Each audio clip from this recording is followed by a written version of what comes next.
I was raised in an enchanted world.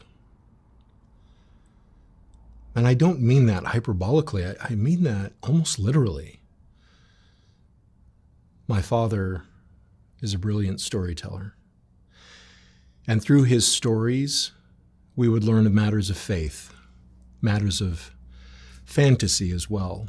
He would entertain his children by telling us these grand tales of the fairies versus the Morlocks. And then my father became very busy around the age of 8, and we didn't hear many stories of that type. Instead, we heard stories of another type, and that of faith, of religion, of all of the histories, doctrines, lores, mythologies of the Mormon faith. See, many families are the varieties within that particular faith that when they're encouraged to have an activity called family home evening, that they'll do that every twice in a while. My family was very religious about that, quite literally religious about it. And then there would be church every Sunday. And then there would often be church on Wednesday when I was a kid as well. So we were engaged in church activities 3 days a week at a minimum. My father, when I was around age 8, started working on a doctorate degree in Middle Near Eastern history, basically the history of the New Testament of the Bible. It was his goal, you see, was to move from a seminary teacher for the Mormon faith, somebody who taught college students, to somebody who was a professor at a university. And the same stories we used to hear with the same verve and dynamism about fairies and their enemies and those preying upon them instead changed to stories within the religion. Stories of the New Testament, stories of the Book of Mormon. Our lives were very structured lives, and yet also with the tinge of fantasy. You see, because my parents were so devoutly religious, we didn't have really a television in the home growing up. When we had a TV that operated, it was very strict what we were allowed to watch, when and how, which was infrequent at best. So we lived our lives in books. We lived our lives in stories. I'm the middle of 7 children. And for years, we lived in a one-room schoolhouse in a little town called Linden, Utah. That the various owners of that one-room schoolhouse, the first schoolhouse in that particular part of the state, they'd added on a kitchen here and a bathroom there, all lean-tos. And that's where my love of books began. Tolkien, C.S. Lewis. Whereas many families would take trips out of town and out of country, for us, our trips were to the library. It was about a 2.5-mile walk, and we would walk to and from the library and come back with loads of books. And so not only did I have the fantasy and the tales of Tolkien, intermixed with that was the tales of Nephi from the Mormon faith, of Lehi, of Alma, of Laman, and of Lemuel, of all of these other stories. And so because we didn't have television, when I wasn't reading, I was daydreaming and writing. It is a beautiful thing being raised in an enchanted world,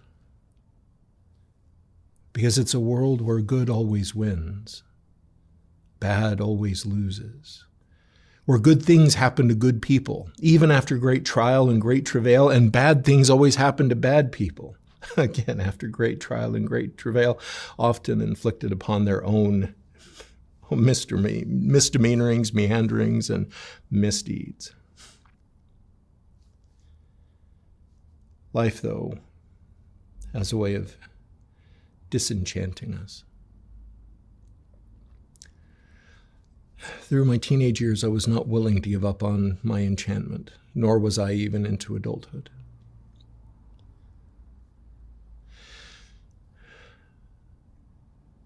That notion that good can do good and make a difference in the world, that enchanted feeling, extended to how I care for, love, and relate to other people.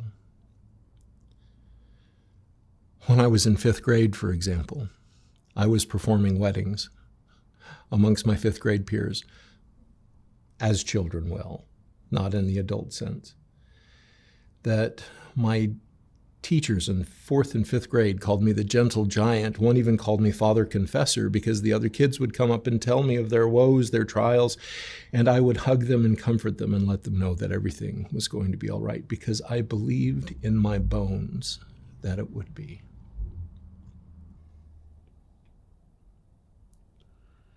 Things change, sometimes slowly, sometimes abruptly. More of that in a moment. For now, I can remember I was 15 and I was on the phone with my friend Anne-Marie. She had lined up her method of self-destruction. She was very suicidal. And so I spent the phone with her for a couple of hours, talking her down and trying to help her find a reason to live. And unbeknownst to me, my father was on the phone upstairs. For you youngins, there was one phone line going into the house. And so whichever phone you picked up in the home, it was all on the same line. So if I was on the phone in one part of the house and Dad was on the phone in the other part of the house, he could overhear my conversations.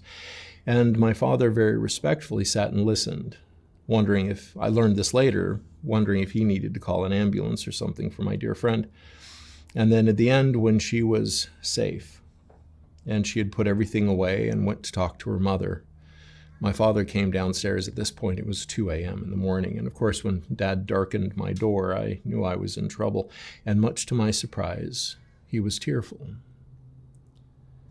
And he said, "There's a job for people like you." He said, "They're called psychologists." And he said, "Son, I think that may be your calling." It was nice to have that moment with my father. You see, my father was so strict when he was younger that my uncles jokingly referred to him as Rabbi Draper, because there was a rule for everything, and everything had a rule, and I was his rebellious son. And for those of you who know my father today, you encounter him as a very kind and sweet man, and he is. But back then, Dad and I could fight. And so for him to stop by and to prop me up like that and to thank me for loving Anne-Marie the way I did and set me on a career path. So here I am with this grand imagination informed by Mormon stories as well as Tolkien and Lewis and all of these others. I set out on my grand quest to be a psychologist, whereas many of my friends changed their major again and again. I went straight through knowing this is how I was going to wage war against the forces of evil, where good does good and evil suffers and is destroyed, and I was going to be the noble paladin who would be a part of that.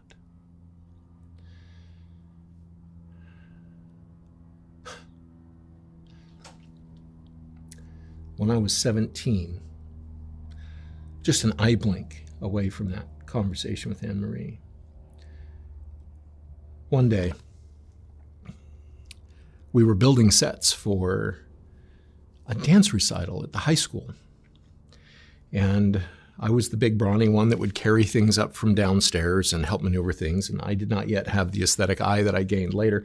And so I was trusted to do the heavy lifting. And a bunch of us, after we had finished building the sets, we were going to go to Village Inn and get ourselves some huevos rancheros. And so we got in this little Datsun Corolla. For those of you who are my age or older, you remember that Corollas used to be made by Datsun.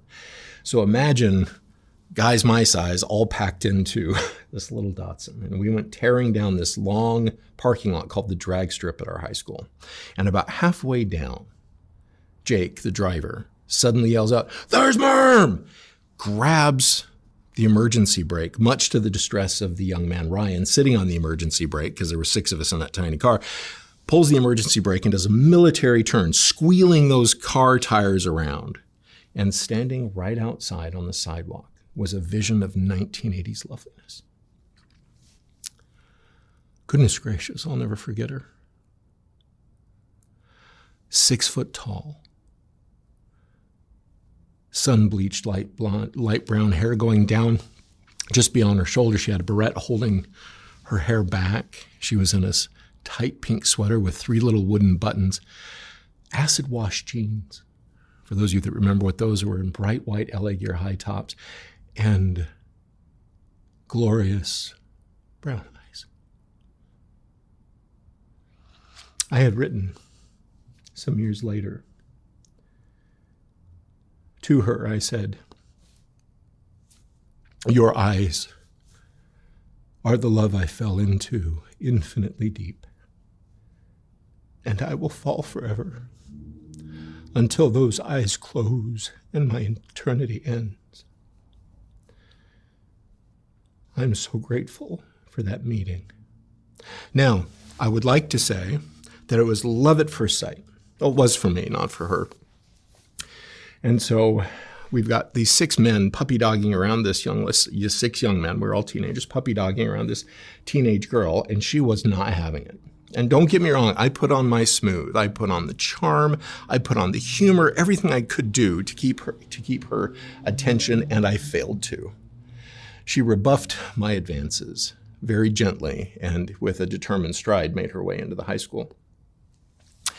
Now, one of the things that's nice about having an ego that's a little bit above average in size is that you're used to putting yourself out there and used to getting rebuffed, and so I didn't think anything of it. I found out later she was actually battling the flu, and that's why she was so anxious to get away from us, and that she had a biology exam for a college extension course she was taking in the high school. But soon we met again, friends of a friend, and we've been together ever since. 33 years married, 35 years that we have known each other. And at times, I regret the hell that she's had to go through with me. And then I remember, if you're going to walk 666 miles of hell, it's better to do so with a companion, even if they don't deserve to be there. Some of those stories we may tell in different formats, in different ways, but for now. Through college, through graduate school, I was going to be a psychologist, still trying to figure out a way that I could practice this Mormon faith that I was raised in authentically. A couple months into graduate school, see, my sweetheart and I had a deal that we would both work full-time, go to school full-time, get our undergraduate degrees done. And then when I was off to graduate school, she would work full-time and put me through graduate school. That was the arrangement. And 3 months into graduate school, she informs me that it is time for her to have a baby. You see, in Mormon culture, we talk about gifts of the Spirit, and hers, in this particular cultural tradition, is the gift of prophecy. Anytime Miriam says, I have a feeling, please put on all brakes, stop what you're doing. This is my sweetheart's name, is Miriam. And listen, because something profound is going to come, and you may or may not like it, but it's going to be true and truthful. And she said she had a feeling it was time for her to start having children. And I kept thinking, well, how are you going to work full-time, go to school full-time, put me through school if you have children? And she looked at me, she said, I'm not going to be working. We spent 3 hours in the car talking about this, half arguing, half discussing. I was near panicking. How in the world am I going to do this? Working full-time, going to school full-time, especially in the doctoral program I was going to. We were forbidden from working. And she had a feeling. After one miscarriage, and we had called all the family when she first got pregnant, and that miscarriage was very devastating. But a little while later, she was pregnant with my oldest son. See, the children that I named, all of them have names that are uncommon. Jotham, my oldest, taken from the book of 2 Kings.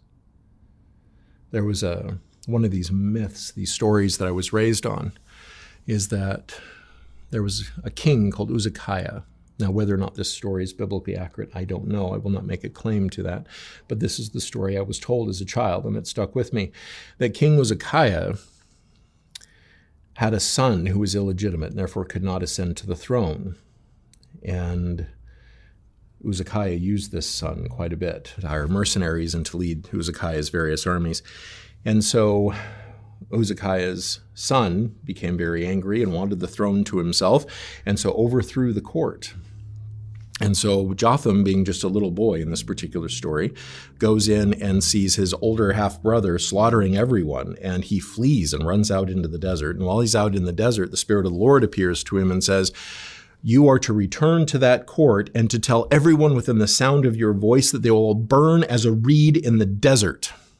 And so this terrified little boy, some tales say he was 8, some tales say he was 10. He comes back into the royal court and with his plaintive, thin, terrified boy voice goes, "You will burn like a reed in the desert," and then runs like mad out before these soldiers can kill him.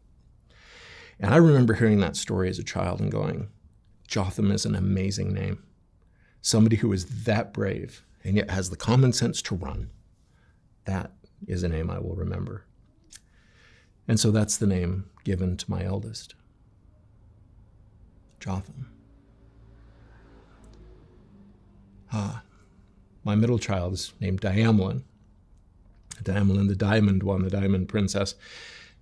Joseph Conrad wrote a novella called The Lagoon, and I did not like that story, but I really liked the name Diamlin, so I kept that one. And then Jareth, my youngest. We learned later that was the name of the Goblin King in a movie called The Labyrinth. I'll take it. And that's his gamer handle to this day, is Goblin King. We'll focus this story more on Jotham. Jotham came into the world contemplatively. That's the best way I can think. So Diamlin came into the world talking, and Jareth launched into the world, spoiling the poor OBGYN's shoes. He came into the world so enthusiastically. Amniotic fluids splashed everywhere. But Jotham came into the world thoughtfully. I'll never forget holding him when he opened his eyes for the first time. They were bright blue, little shock of brown hair on his tiny little head. And we made eye contact.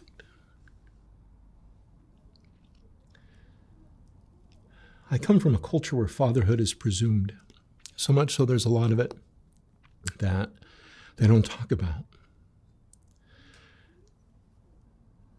They don't talk about the profundity, just how profound it is to hold your child for the first time. There's a philosopher I quite like named Jean-Luc Marion. He talks about the event, he and his student Claude Romano. And these are the moments in your life where your world changes. It's not that you change, it's that the world changes. Your being in the world changes. It shifts. There's no going back at that point. And that's when my world shifted. I was now father. How does one do this? Years, tradition, centuries, and yet we can't write a book on it. We can't write a manual on it. There are various ideas that are helpful in various literature that's been published, various stories from father, from uncles, from grandfathers. And yet oftentimes you're left figuring it out for yourself, hopefully with the love and comfort of others. But holy cow, we were off on our own, states away from where we were raised. And now I'm a father. And Jotham was a remarkable baby, a remarkable person. He grew into boyhood immediately. I don't know how else to describe it. He skipped the baby phase. There's a picture, for example, we still have of Jotham as he should be a toddler, perched on my wife's hip, and she's looking at the camera with this very tall boy on her hip. But he was supposed to be a toddler, but he wasn't roly-poly or chubby. He skipped all of that and went straight to boy. Tall and thin, often the tallest in his class. I noticed, as a doctoral student studying development and human development, infant development, that I noticed Jotham was not developing in the stereotypified ways that are reported as normal in the textbooks. Instead, he was developing atypically, very precocious in some areas, and delayed, or some abilities were even absent. And so I fought against the diagnosis because he didn't clearly meet criteria for autism at the time. In fact, one of the things I've learned in studying autism is nobody really does. I fought that diagnosis for a while until Miriam, of course, my beloved, she goes and she finds all the resources that can be brought to bear for children with that particular label, and that's what convinced me to accept the label at least. But even then, Jotham's testing scores were greatly atypical. It's like his WIPSI score, the Weschler preschool, it's the little baby IQ test. His scores were all over the place. They were either very high or very low. He was either a genius or disabled. Likewise, with his Weschler intelligence score for children later in childhood, again, all over the place. And as a teenager, he was tested again. And again, the exact same pattern, either brilliant or disabled, all across the board with every subtest. And one of the things that I feel very grateful for is I have an uncle, for example, who is autistic, and I have cousins who are autistic. And so Jotham always felt normal to us. And I'm very grateful for that. And so therefore, it would be a challenge sometimes to remember to go to the school to advocate for him, to be able to say, okay, he has special needs, and here's the special needs he has, and here's how perhaps to meet those needs. I remember when Jotham was 5. At this point, we were living in Terre Haute, Indiana. We'd moved from Utah to Texas, back to Utah for a year for my clinical residency, and then we moved out to Indiana. Miriam had gotten a call from the school that Jotham had turned blue. And by the time Miriam got there, he was conscious again, breathing, and we took him to the doctors, and they informed us that he had a series of allergies and he would need special care and special treatment. And battling that boy's allergies became an ongoing battle of attrition well into his teen years. And Jotham grew quickly. See, I'm 6'6", and Jotham, by the time he stopped growing, was 6'7", 6'8". Whereas I'm stocky, Jotham was always very thin. So we'll skip a lot of Jotham's story in the name of time and talk about how his senior year of high school, he went from skinny to emaciated, from thin to skeletally thin. And we were pretty worried. And so we're taking him to doctors, and the allergists, his allergies are a problem. He was constantly struggling to breathe. His lungs were inflamed, we were told. But then after he graduated from high school, it became acutely difficult for him to breathe. He was coughing constantly. And so I remember one day I took him to the doctor, and we were told he had pneumonia. And they showed us the image. Half of his chest was just whited out with what we were told was infection. And the doctors told us that if he starts striding, meaning struggling to breathe in and out, that we were to take him to the emergency room immediately, and they prescribed him very potent antibiotics. So one day, he was coughing and struggling to breathe, but not abnormally so when we left. People wonder why Miriam and I are so close to this day, and it's because we go on a date once a week. It's one of the many reasons. And so we were on our Friday night date, and we were about 15 minutes away from the house when Miriam said, I have a feeling we need to turn around and head back. And she used those terms again, I have a feeling. So we flipped around, we went back, and Jotham was semi-conscious, sitting at his little computer desk, and he was striding. He was desperately trying to survive. So we grabbed him. We looked at how long it would take an ambulance to get there. We realized we could take him to the hospital quicker. So I carried my 6'7" son out to the car, and we drove to the nearest emergency room. And when they saw him and he was pale, his eyes were sunken in, his lips were blue, they immediately took him back, even though there was a dozen people waiting in the waiting room. And they took Jotham back immediately, got him on oxygen, and we're sitting there waiting in the admitting room. And an eternity of 30 minutes went by. And the physician's assistant there in the emergency room came in, put up the x-rays of Jotham's chest. And he asked us about them. And I said, yeah, that's the pneumonia. And he said, I'm sorry, that's not pneumonia. And he showed us on the image, as crude as it was, the way it was vascular, meaning that there was whatever it was in his chest was pulling blood from the rest of his body. It was pushing on his mediastinal tissue, so that all that connective tissue that holds your lung and trachea and esophagus and heart where it is, whatever it was pushing against those, making it hard for him to breathe, making it hard for his heart to operate. They showed us where his heart had grown elongated through the years. It wasn't shaped like this. It was shaped more like a banana. And he said, I'm sorry, this is not an infection. This is a tumor.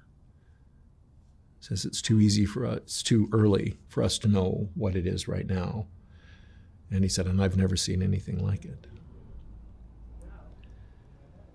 The next little bit is a blur, where we learned that Jotham had an 8-pound teratoma in his chest. Years of taking him to doctors.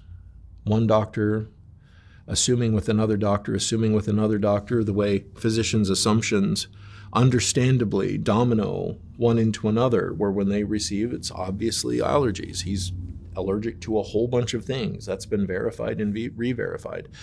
But no one thought to do a detailed chest x-ray because they thought there was no need. They knew what the problem was.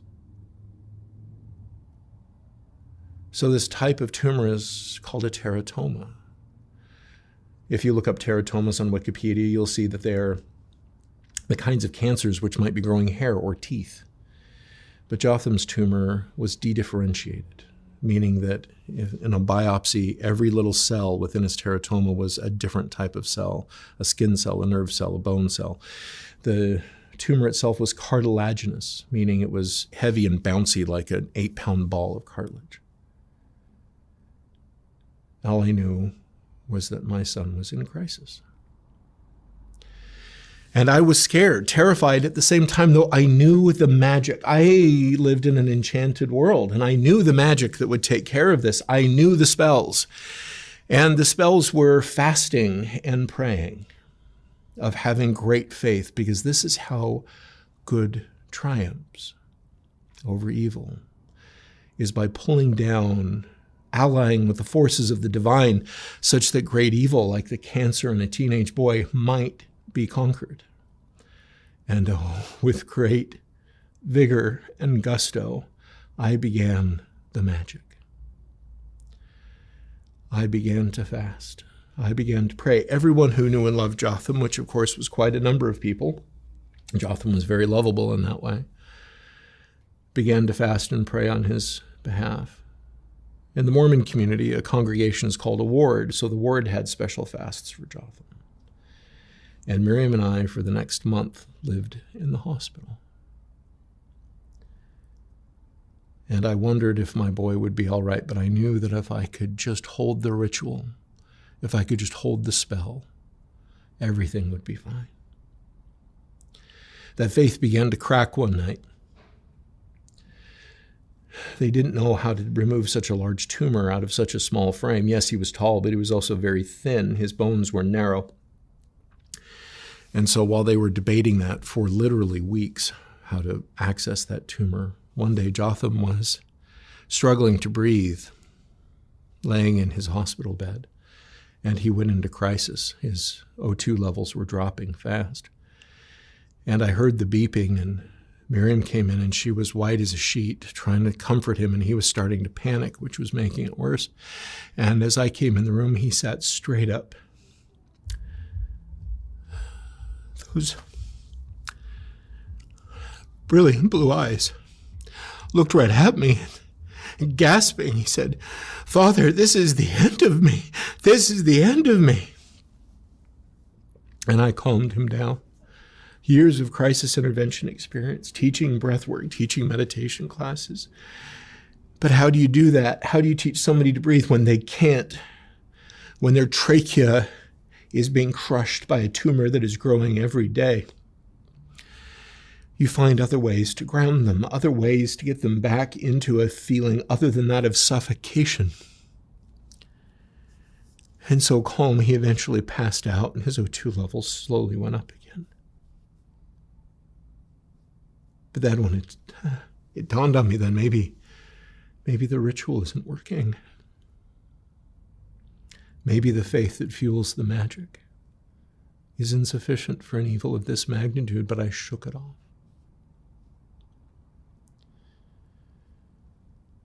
Eventually, they decided that what they were going to do is take Jotham, bend him over a table face up, and they were going to perform what's called a clamshell surgery.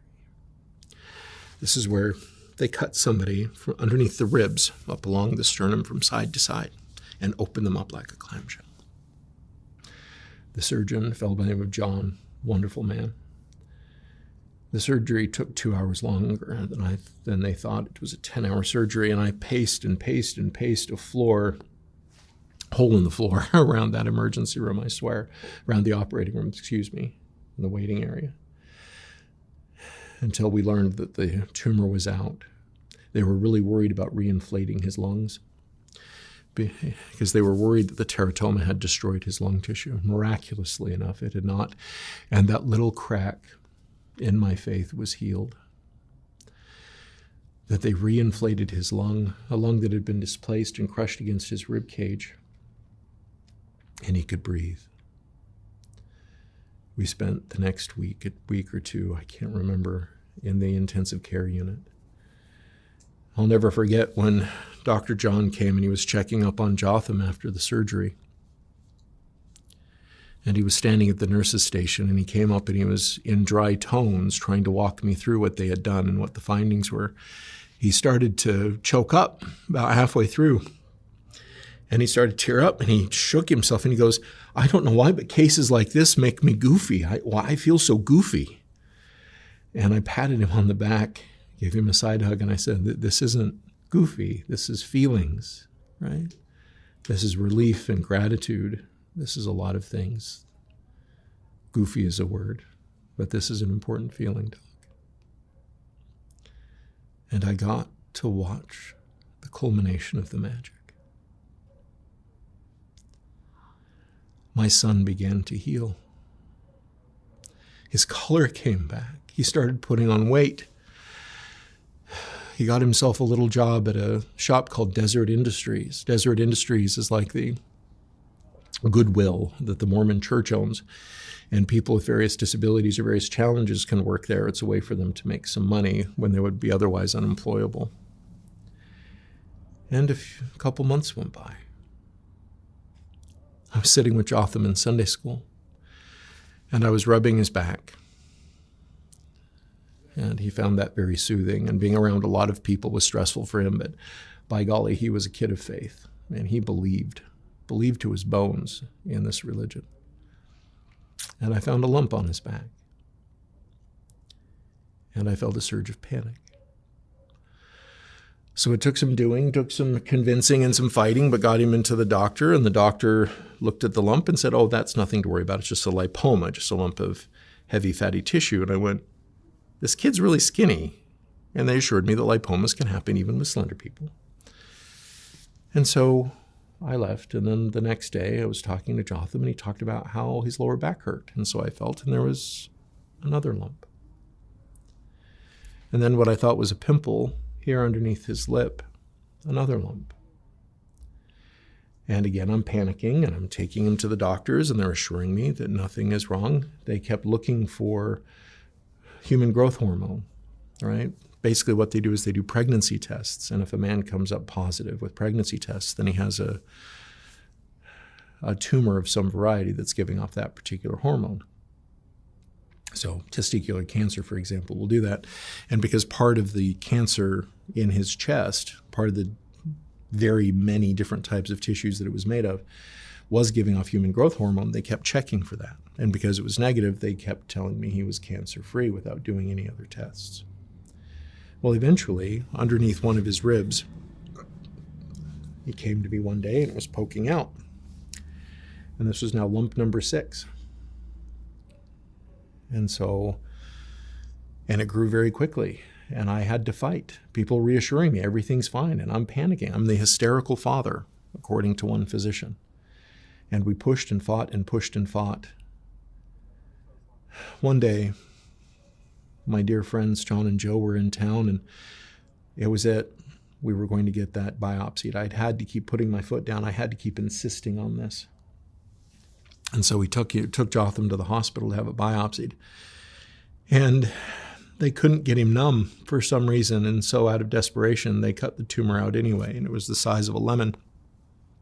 And just his gritting his teeth and moaning as they were cutting it out of him, his thin little hands crushing mine. And they biopsied it. It took, of course, an eternity of weeks for us to get the results back. We were supporting my sister, who at the time owned a little food truck where she would custom make you candy bars while you waited. It was a brilliant idea. We were supporting her in a little city called Orem, Utah. And that's when the email dinged that the results were in. And we looked, and it was the cancer. And it was back. And a large crack formed in my faith in the magic. So Miriam and I were walking around the little park there in front of the Sierra Theater, which is where the food truck roundup was, just crying and wondering what we were going to do. So specialists and doctors, this particular teratoma, once they did a more thorough biopsy, is extremely rare.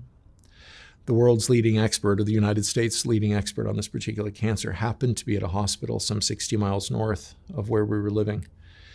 And that physician agreed to take on a consulting role with our oncologist in American Fork, another little town in Utah. And at first it seemed to work.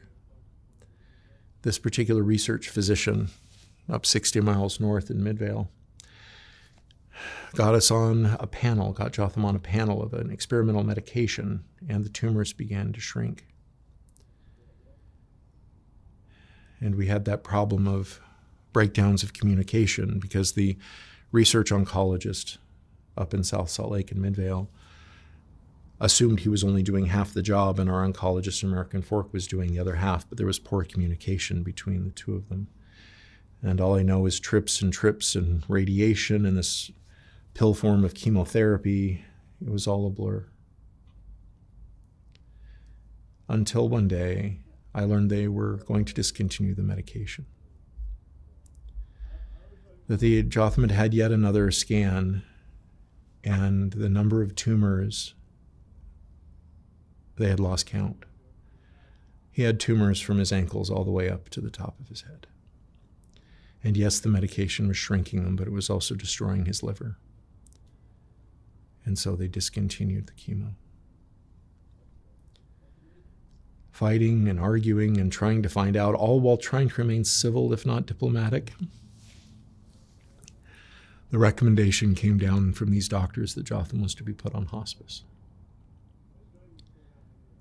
And then for 2 months, my wife and I were on hospice watch with our son.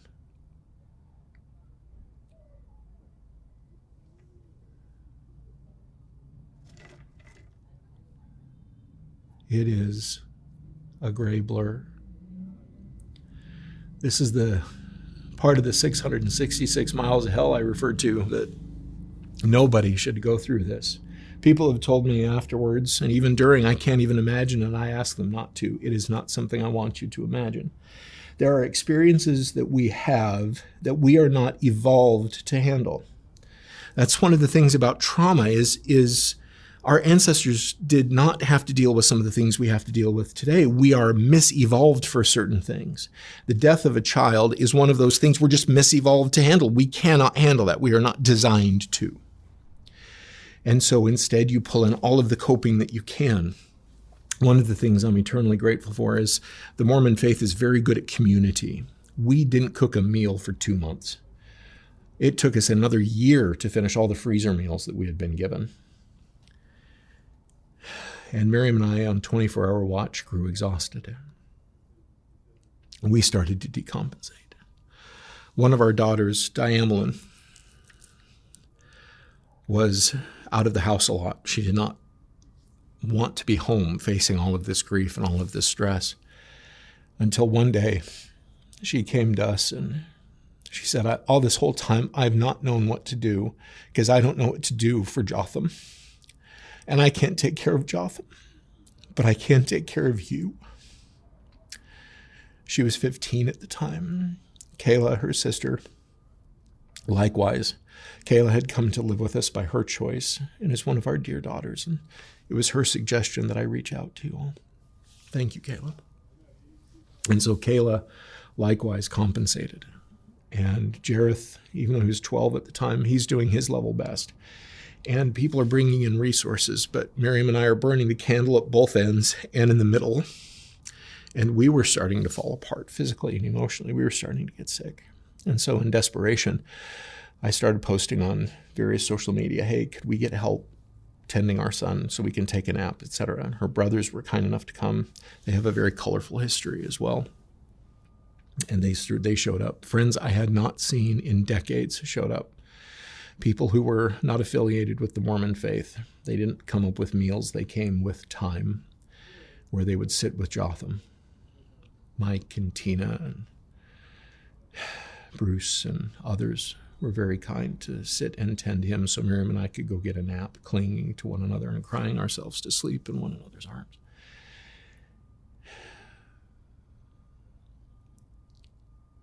The magic wasn't working. All the fasting, all the praying, it wasn't working. Through this process, I lost about 40 pounds. Skipping so many meals, just holding. See, fasting is what it's called. Fasting comes from the Old English word feast, and it means to seize upon with such passion and vigor that you forget other things. Like if you're fasting with the scriptures, it just means you're seizing upon these holy words to the point where nothing else matters and everything else falls away. That when you fast, it is because you are so seized upon an idea that you forget to eat. It's not that you choose to skip eating, it's that you don't think to, because you're holding to other things. And hold I did, even as I'm watching my son deteriorate before my eyes. Losing weight, the pink of his cheeks again fading to a gray pallor, his eyes remaining bright, because Jotham believed in the magic. Jotham believed in the ritual and in the spell. That when the cancer had spread and the tumors were growing, before the cancer robbed him of the ability to speak, his last spoken words were a prayer. And he prayed to Heavenly Father, this God that Mormons pray to, that when I am healed, not if, when, he never doubted the potency of the magic. Jotham was struggling to live. It was 2 days after the cancer robbed him of the ability to speak. And I could tell he was holding on for us. So we gathered around his hospital bed there in his bedroom. And we held him and we prayed for him as a family.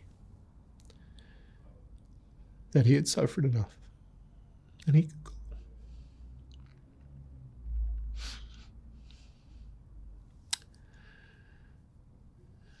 He died 15 minutes later.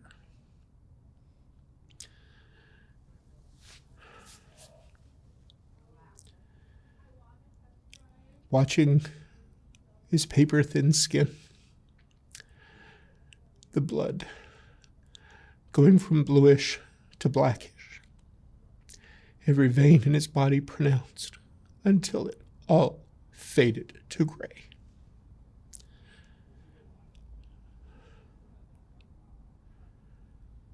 And I stood there, holding his body.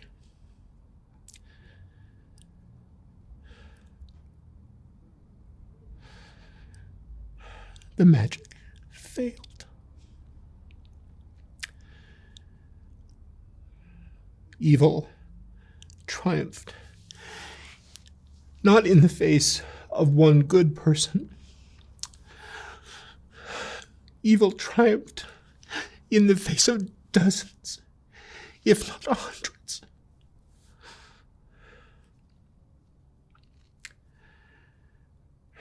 That next Sunday, We were in church. Bereft.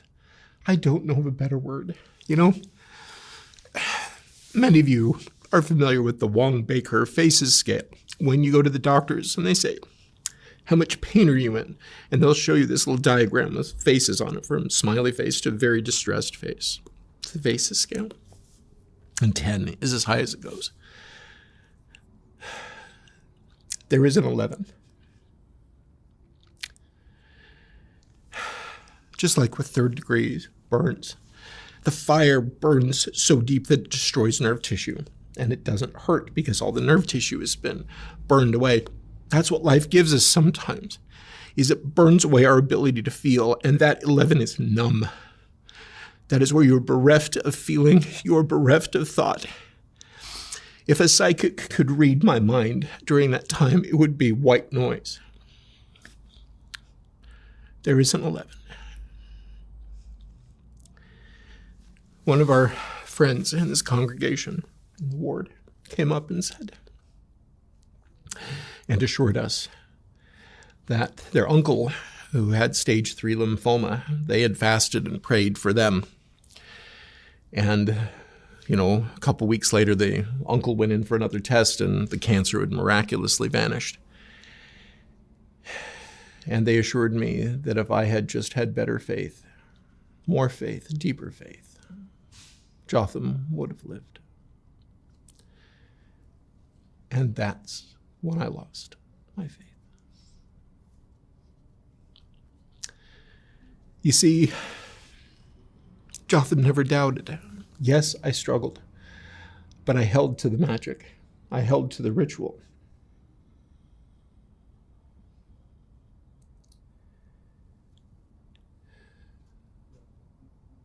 You see, I was drowning in grief. Those walls of water, you know, in therapy we talk about the waves of grief.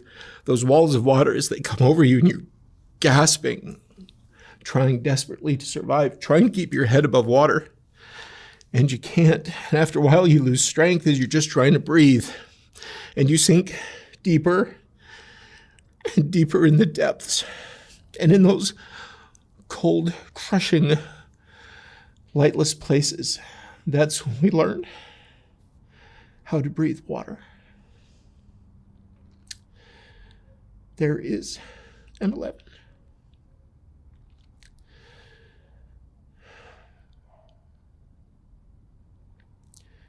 I have been a big fan of my field. And so responsibly, I said, okay, we need to get ourselves into therapy, individually and collectively. And I tried therapist after therapist.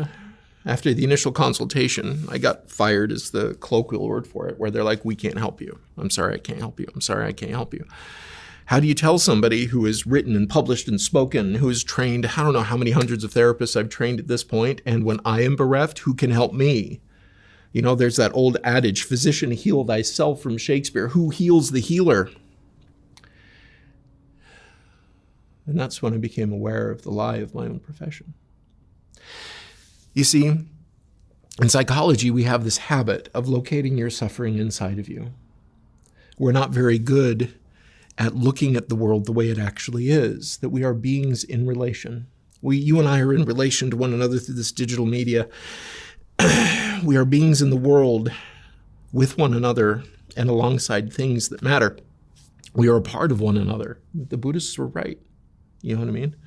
That this interbeing, this co-being of being, that when there are ruptures of this co-being, of course we feel it, and of course it matters. We're not just localized within ourselves. We are in a nexus of relationships, and when that relationship breaks, we break with it. And that is important. Who then can I find to talk to me about it in a field that assumes that my suffering is within me, that I am broken? It's not the nexus of relating that's broken. It's something internal to me that's broken.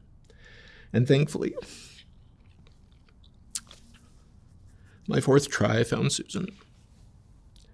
She was fixing to retire. She was in her early 80s. She had actually been a therapist in an oncology ward. And she knew the language. And she knew that I am not mentally ill in a way that needs to be cured.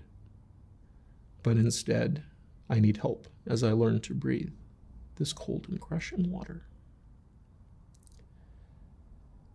We worked together for 6 months, and it changed the way I think about this. For me, therapy is no longer curing a diagnosable mental illness. Instead, it has become how to love others, relate to others, help them cope in the face of what a broken world gives them. A colleague of mine was lamenting the other day, says the mental health rates amongst kids these days is abysmal. And I looked at him and said, my children will never be able to afford a home. They're talented, they work hard, they have good jobs, and they'll never be able to afford a home. And you're thinking it's something internal to my kids? This is why they're stressed and anxious and depressed? No, it's the world that we have given them is fractured. And so how do we care for people in a fractured world? Because the world has a way of fracturing us.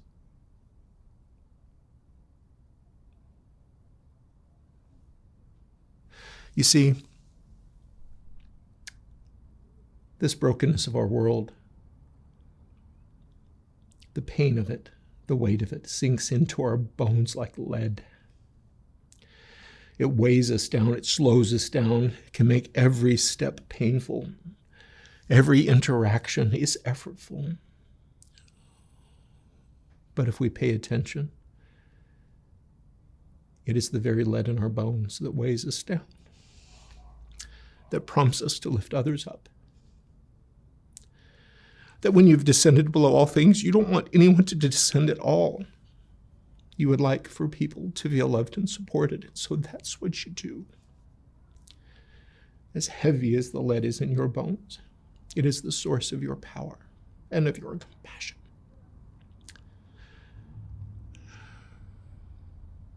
Thank you, Susan.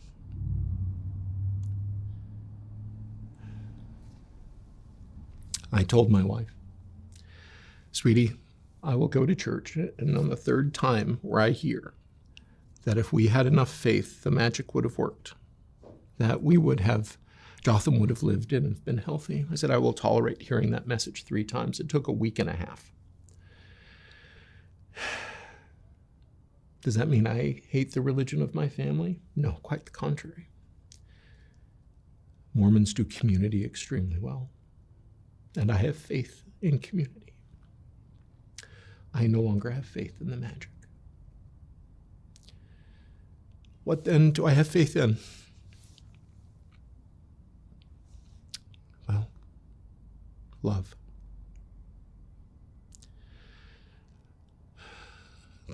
The night before Jotham died, I had a dream.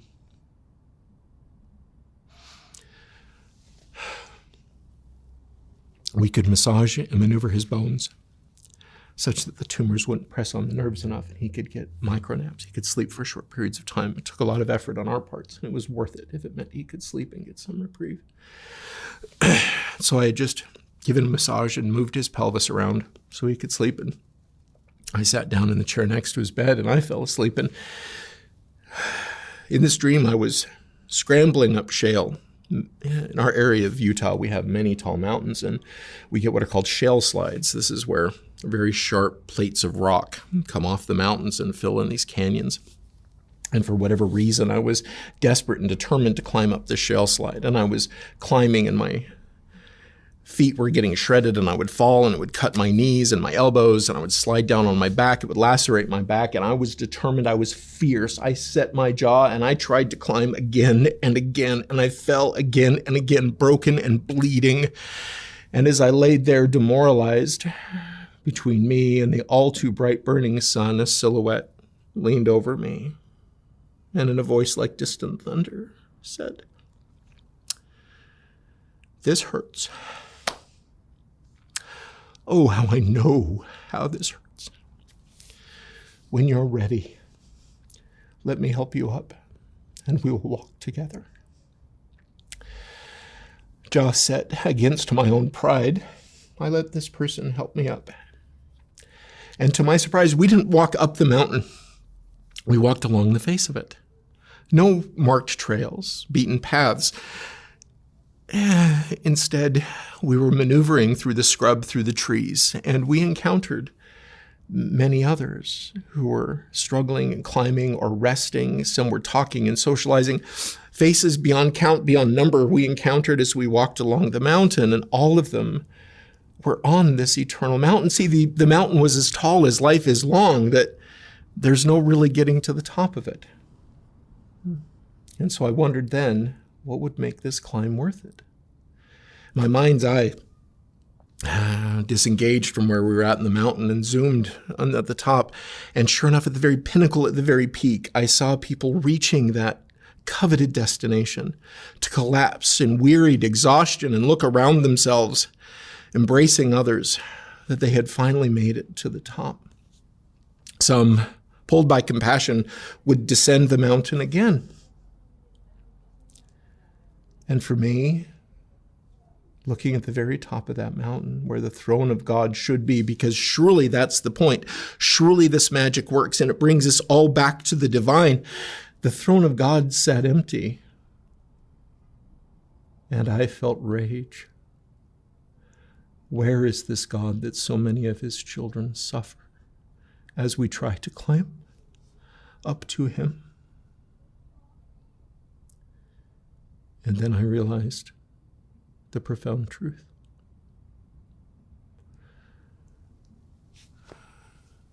The truth of this eternal mount, as tall as life is long.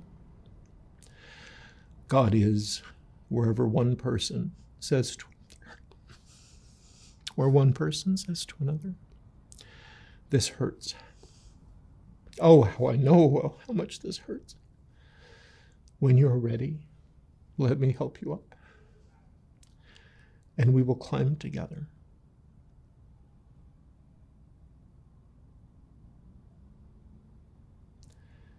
Divinity is found in the face of the other.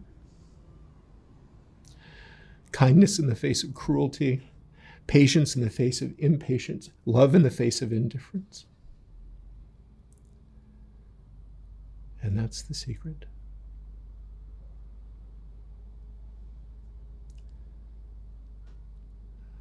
I may have lost my faith in magic.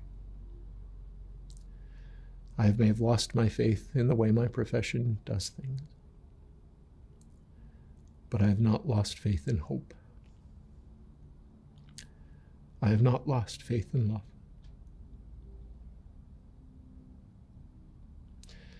So to all of you out there for whom the magic did not work, for those of you who lost loved ones, I get it. And there are so many of us out there. You know, Hemingway wrote in Farewell to Arms, for whom the world does not kill, it breaks. And it breaks the very lovely, the very kind, and the very capable alike. One thing you will find when you hold to the faith in kindness and love is that your heart will be cracked so wide that others can walk in and find shelter there.